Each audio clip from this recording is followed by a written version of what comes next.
So if you look at the title of unit number 7, chapter 1 is Yoga of Knowledge and Science. And not only Bhagavad Gita, but all of us see that knowledge is something which is abstract and science is something which is visible. So whatever inventions in science which are happening, those all we can see. We can point it out, something what in typical or standard English we call it as a tangible. So whatever is tangible is all science. All different kind of equipment, accessories which we use, then furniture items which we use. Those are all tangible things and which are invented by science. Whereas knowledge you cannot point out. So therefore knowledge is said to be abstract or knowledge is said to be something which is intangible. I hope you know the meaning, maybe with reference to some subject in management. So tangible is which you can touch and intangible is which you cannot touch. For example, mind is intangible. Brain is tangible. I can tell that everybody has got a brain here. But where is the mind? I don't know. So that way, science is visible and knowledge is abstract. So abstract is which cannot be seen, which cannot be shown to anybody, which is something which is very difficult to explain or difficult to point out, difficult to touch even. So this chapter speaks about a combination of knowledge and science. With knowledge and science, organizations individually can combine. So if you see the history of the entire world being successful, the entire world is successful only because of these two things. Use of knowledge and probably whatever knowledge is abstract that is made into the practical, applicable instruments, equipments, whatever things we are using. So science is the usage of knowledge or application of knowledge. So with the combination of both the things, the entire world has progressed right from the day when there were no wheels available and some mankind invented wheels, and from there onwards science started. So there is one cartoon coming up in some other chapter that will tell you how the invention of wheel was very much important, and somebody who would have denied at that particular time would not have been successful. So science is accepting all the new things which is coming up. For your information, there are 5 more specializations which are coming up in new MBA syllabus, which of course not will be applicable to you. So if an institution decides to go for additional intake of 60 batch, then they can offer those 5 specializations. I don't know what are those 5 specializations. One of the important specializations which will make you understand the combination of knowledge and science is FinTech. Knowledge of finance and technology science. So combination of both will or is going to do the wonders. FinTech, to give you the direct example, is all those bitcoins and those kind of currencies which are coming up. That could be one of the best examples. Then all the automations which are happening in the bank, core banking, those could be the examples of knowledge and science put together. Gone are the days where you are physically going to the bank and filling up the slip, giving it to the cash counter, he will give you a token, you have to wait and read your number, or he will call out the number. Reading number is also come very recent. So the things are changing to a greater extent, and that is only possible because the knowledge is being applicable to get it converted to the science. So Bhagavad Gita itself has accepted that there has to be something which will make the use of that knowledge, otherwise all knowledge is going to be invented. This will be coming up a bit later in the 9th unit. So knowledge is abstract and science is visible. Incarnation is a kind of idol or what we can say birth. So combination of knowledge and science is a birth. For an individual to be successful in his endeavor, he must amalgamate, means combine knowledge and science. If you have a knowledge, if you don't apply it, if you don't convert it into the science, it is of no use. If you know only science, maybe from text or from bookish perspective, if you know only science, you might have learned chemistry, physics, etc. But then we still are confused where those formulae, where those mathematical formulae are being used. Even mathematics is also part of science. So we have learned those science background students or engineering background students, they have learned all integration, derivative. Do you remember that? But then the question remains, where those particular formulae are being used. So it is vice versa. Whether you know science but then you don't have knowledge about it, you have nothing much in depth to know about it, and on the other side you have a knowledge but then you cannot make an application of it. Both the things are invented. Knowledge without science and science without knowledge. So you have to have amalgamation of knowledge and science in your entire life. And whatever you are doing, management is also under AICT, that is All India Council of Technical Education. So when it comes to technique, it is a And in management fundamentals, that must have been the first discussion which had happened in your class, whether management is a science or art. So it is always an amalgamation of both. I cannot say that management is science because there are no formulae. There are no much theories, there are no much models as those are there in science.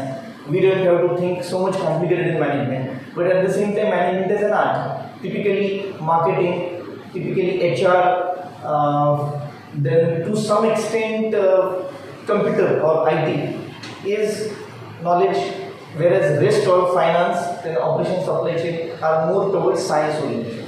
So it is always a combination, just like management is a combination of art and science. So anything, whatever you do in the life is a combination of knowledge and science. You can take the example of anything, even if the household things, if you go to kitchen, whatever equipment you have got in the kitchen, those are all outcome of some knowledge and science. See, for example, very simplistic example is of your washing machines.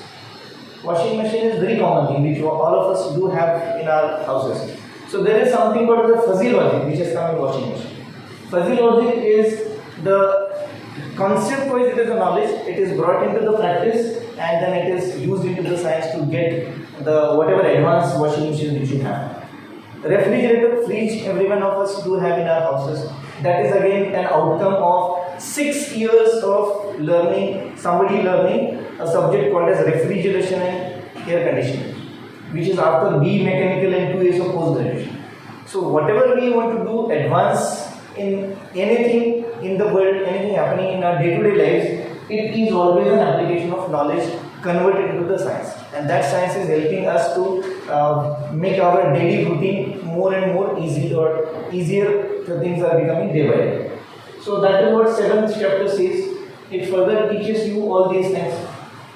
As human beings are treated as per medical science. So as we all know that every part of our body, from tip to the toe, every part of the body has been given some kind of function, which is very well explained by the medical science. So whatever eyes can do, ears cannot do, and whatever ears can do, mouth cannot do, something like that. So every part of our body is given certain particular task. It again boils down to the same concept that whatever you are expert in, whatever is a task given to you, you should be able to do it.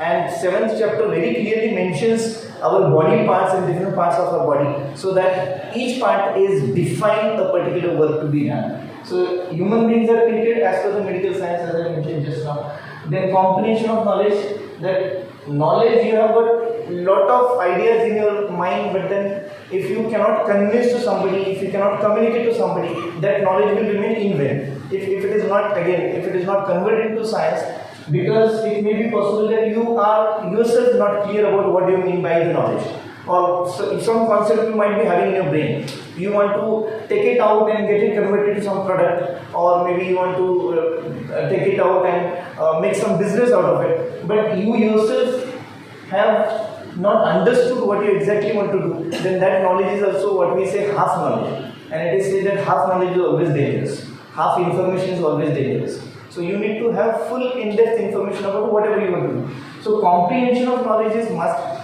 So therefore, our teachers who are teaching to you, they are trying to see that everything, whatever is there in all the subjects, that must be known. Again, with reference to technical subjects, or under AICT, there is engineering, there is medical science, then pharmacy, architecture, law, management is also part of it. And all these courses are called as professional courses. So when it comes to professional course, let me make it very simple, just in one sentence. You really cannot keep anything for option. As you can remember your 10th standard or 12th standard examinations, so you might have kept some chapter for options, you might have kept some topics for options, some paragraphs for options, some concepts for option, because you couldn't comprehend it, you couldn't understand it. But in all these areas where I am talking about professional courses, all those names we just now have taken, engineering, medical, pharmacy. So in all these professions, you cannot really keep anything for option. A simple day-to-day example, if you go to a doctor, you are not feeling well, you have got, say, cough and cold. Has anyone come across a doctor saying, no, actually when cough and cold topic was taught to us, I have kept it for option? Can you do it? Can a civil engineer say that I have kept this designing of column for option? You cannot do it. So likewise, all professionals have to understand each and every line, comprehend each and everything taught to you in that context. You cannot keep anything for options. Same is true with management. You cannot keep right from the basic fundamentals of management for option, all those Fayol's 14 principles. If you simply learn those 14 principles of Fayol, you don't have to learn any other subject. It is that thoughtfully done. That's why these people, all these names which are displayed here, these people have become so great because their one sentence has got a lot of meaning, lot of in-depth meaning which probably we are not able to do it even after 25 years. Right? So that's why some people will reach to that level, whereas rest all lakhs and crores of people will remain at the level of managing the businesses which somebody else has started. So understanding or comprehension of knowledge is must so that you can take it forward, take it ahead. Participation in management is another concept which actually is from HR. So those people who are thinking about taking for HR, there is something called a participation in management, which is very simple. That most of the organizations which are existing today, typically big organizations like Bajaj, Telco or manufacturing companies, they do have something called as a trade union. I hope you at least must have heard the word trade union. And in trade union, what happens? There is nothing but an association of all employees coming together to fight against management. Now, why this word fight is important? Because in British days, there was no possibility that employees could fight against employees, because it was that itself is called as British Raj. So British Raj is you have to do whatever I am asking you to do, no questions asked. Those days have gone. After industrial relation revolution, IR revolution, unions have started coming up. So there are unions in every particular industry. Then there are industrial unions, so manufacturing company unions, then lawyers unions, somewhat like that. So the unions are there for the purpose of benefiting the employees. How that can be possible? So they will put forth their demands to the management. They will discuss their demands with the management. Suppose there are 24 conditions which trade union has put forth to the management. Management will say no, all those 24 are not possible. So we'll listen to your 16 demands and 8 we will see later. Fine, the settlement will be done. This is called, this is again one of the syllabi of HR students. So this is called as a collective bargaining. In bargaining, word is used the same way as we use in a market. When we go to Pimpri market, for example, or those people who are coming from Pune, when we go to Tulsi bargaining. So if you ask the cost of any commodity, that person will tell you 300 rupees a madam. Madam will start from 50 rupees. And that's what it happens in bargaining. So you will say 50, itna thoda kam hota hai, thoda aap badhao. So madam will from 50, she will come to 55. The person will come from 300, chalo, tumhara nahi, mera nahi, 200 mere do. And finally she will purchase it in 40 rupees. That is what happens in bargaining. Same thing happens in a collective bargaining. The trade union will have got a list of demands, it will keep it in front of the management. Management will say, no, this is not possible. The trade union will say, okay, if it is not possible to give the increment of say 10% hike, so at least give 7%. Management will say 7% is not possible, let us say it down to 6%. So they say let 7.5%. So for all the conditions which are put forth in between or in front of each other, there is something called as via media find out, and the people come out at a settlement. And this is possible by the concept called as participation in management. And through trade union, directly, indirectly, the employees become the part of the management, and then they can participate in whatever decisions the management has made. Look at this sentence. I don't believe in taking the decisions. I take decisions and then make them right. Why so confidently Tata can say that? Because again, Tata or Telco also has got very big unions. But then they are very much confident that their unions don't have much work to do. Whatever possible demands employees have, Tatas are already providing to them. Somewhere in the past I have told you that I can have one full week session only on employee welfare activities, employee engagement activities which Tatas are doing. So point here is that participation in management is the thing where employees will make the participation in every decision which the top authorities have taken. And to execute that decision, employees will definitely be helped. And those kind of facilities are available in a separate subject called as IR. These students will learn how this is possible. There are different kind of committees, there are works committees, there are even quality circles where by way employees can participate in the management decision making. So that is another concept explained here. 7th chapter focuses the basic concept of human resources. I always call human resource management as human relations management, and it speaks about interpersonal relationships. HR totally depend upon interpersonal relationships only. I'll give you a very simple example which just now had happened. We had HR conference in last month, this month only, 25th, we had an HR conference in our institute. So it's only based on relations we could have 150 HRs of top companies coming up. We had asked for sponsorship from the different companies. So Finnotis gave us 1 lakh rupees as a sponsorship. My publisher gave 50,000 rupees as a sponsorship. We asked to NIPM, there is something called as National Institute of Personnel Management. So it's only because of relationship, my personal relationship with them, they said, okay, you can go ahead. We cannot give you for some technical reasons a financial sponsorship, but then you can go ahead and mention that in association with National Institute of Personnel Management. That made us to attract at least 50 more HR. Why this had happened? Because I had got personal relationship maintained with the president of Pune chapter and president of India chapter. Every day, as I told you sometime before, some lectures before, that early morning I send good morning message to 1,000 people. He is the national president of NIPM, is one of in the list. Those people who are away from technology, they always appreciate me when we meet each other. And they say to me, "Rose no visar good morning message pathota." They don't know the technology behind it. Just in 5 clicks, I send it to 1,000 people. But then that is the way we can maintain the relationships. And mind you well that in the entire life of human being, it's only the relationships which will be coming to help you, not the relatives. Relationships will bring more professional ties with the people. It will bring more closer friends to you. It will develop more relationships. And at the time of crucial life events, only those relationships will be coming into the picture. And I've got many incidences. Again, I can have 7 to 8 days of my experiences telling you how relationships are helped. So develop relationships whether you take HR or not. Even if you take purchase, relationship matters. Even if you decide to go for vendor development, relationship matters. Even if you go for dealer distribution management, relationship matters. So develop relationships irrespective of what specialization you go for. HR, they don't have any option. They have to do it. Because the entire world revolves around relationships. And nobody will do that against you. Organization is supreme, as we talked about it yesterday. Your goals must match with organizational goals, but provided organizational goals should be on your priority, then you automatically get there. Departmentation is a very simple concept in management fundamentals, which is nothing but specializations. So if you go to any manufacturing company, you'll find the boards, HR, T&D, finance department, MIS, R&D, AHU, and all those.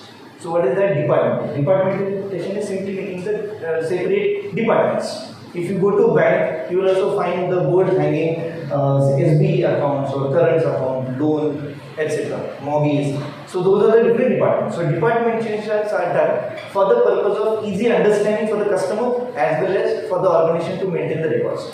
So if you don't do the departments, it is as simple as storing the files anywhere on desktop. You will find that most of the people have got their desktop full of files, which is very bad thing to do for any management. Your desktop, I don't have my laptop right now, but then I'll show you. My laptop has got only one icon on home screen or desktop, that is this icon. The rest all are there in D folder. Don't save anything on C folder, because if the laptop crashes, your entire data will go. D folder, subfolders, subfolders, subfolders. So you must know the path in which you have stored it. So the more you are disciplined, the more department wise you are working, the more discipline will automatically be driven. So departmentalization is one of the fundamental concepts of management. Inferior and ignorant professional will speak slightly later in 16th chapter, so I'll keep it here. Who are the professionals that I have just now told you that you cannot afford to keep anything for option. So you have to be punctual, professional in whatever you do. Professional in your behavior, professional in your body language, professional in managing time, professional in managing the stress, professional in managing the teams, being confident, dealing with the people, data management, all, whatever things you keep on doing in your entire life, for everything your approach should always be professional. Right? That's what I was talking to Abhishek sir. I must apologize Abhishek sir, I was assuming that he is a student. So yesterday I asked him, you are from which class, first year or second year? He said both. He said, how it can happen both? then I came to know that he's your professor.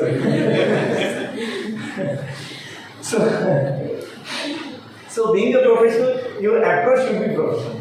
And I guess during your studenthood itself, you start understanding that professionalism, the way he has been talking to me, the way he has been very decent and very modest to me. He, from the day one itself, he took my this tripod, he arranged it, he came to me to my car. So I thought usually students do that. That may be one of the reasons why my perception went in like that. But then yes, that could be the best example how professionalism could be started right at the stage of being a student. And that's the reason why institutions like DYPMR or DYPMS, they are among the top 5 institutions under Pune University. You go to another institutions to take an admission there, they will literally frighten you. You don't have to come to the college till the exam starts. So that kind of thing doesn't happen in the institution like us because we are professional. So whatever we do, we have to be doing professional. Knowledge is totally, ninth unit is totally on knowledge, so I speak at that time. As you grow, as you age, as you sow, as you read, those are all things we learn till school days. Goodwill, this is the only concept which I know in balance, in finance, which finance people or likely to be finance specialist students understand that goodwill is expressed in terms of monetary terminologies as far as the balance sheet is concerned. The better value of goodwill in balance sheet, the company status is there. Until I became a director, I was not understanding anything about finance. So after being director, I have now understood how to at least read and analyze the balance sheet. I think that is sufficient for any business to do. And finance students will be separately given an additional input of how to read financial statements, either it is P&L or income expenditure statement or balance sheet. Okay, so goodwill and brand image plays the important role. Again, all these names which are listed here, their companies have got some brand established. And somewhere in the past I have told you that brand cannot be established overnight. You have to struggle a lot. Tatas are there for last 75 years, that's why they have become a brand. Microsoft is there for last 30, 35, 40 years, that's why they have become a brand. Narayana Murthy is a brand, right? Infosys and all is essential concerns. So you cannot expect your brand to become famous or your brand to be known by the people overnight. You will have to slog a lot, you will have to struggle a lot. But brand image matters, which will add to your goodwill and your balance sheet plus side will go up.